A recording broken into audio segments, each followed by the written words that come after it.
À une trentaine de kilomètres de Saint-Dizier, le petit village de Domblin. Calme et paisible, depuis peu la commune a retrouvé son église. Le monument historique a fait peau neuve grâce à 2 campagnes de travaux entre 2012 et 2021. Du clocher aux vitraux, la réhabilitation a bien avancé. La sacristie qui a été rénovée, il y a eu la toiture, le jointoiement, les vitraux aussi qui ont été refaits. On a redécouvert aussi toutes les peintures murales.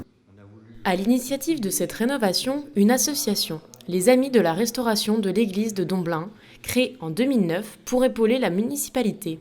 15 ans plus tard, le maire du village, Guillaume Delvaux, est fier de ce qui a été accompli. À titre personnel, moi j'ai toujours été attaché au patrimoine. Je trouve que c'est dans nos communes la carte d'identité. Je trouve que notre église à Domblin, alors nous avons une chance, c'est qu'elle est classée monument historique, donc ça nous permet aussi d'avoir des subventions que nous n'aurions pas sinon, et sans quoi on n'aurait pas pu conduire cette restauration. Et moi je ne peux pas imaginer en tant que maire, en tant que nous amoureux du patrimoine, qu'ensuite de notre mandat, cette église ne soit plus là après 8 siècles d'existence.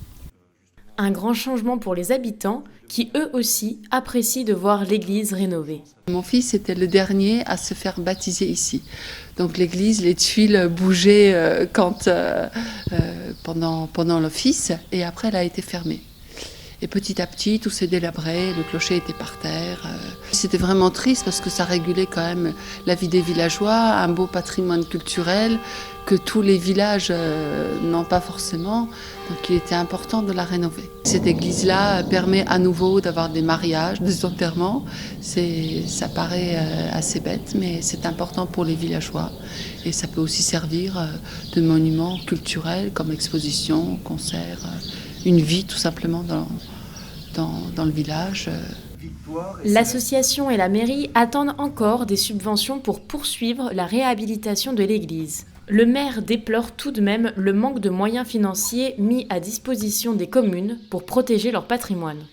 Il y a quelques années, on pouvait par exemple solliciter la réserve parlementaire du député ou du sénateur qui nous permettait de boucler nos plans de financement. Parce que si l'église est classée monument historique, tout le mobilier par exemple à l'intérieur qui s'y trouve ne l'est pas forcément. Et donc ça nous permettait de boucler notre plan de financement, mais la réserve parlementaire n'existe plus depuis 2017. Donc pour le patrimoine notamment, eh bien ça l'isole davantage.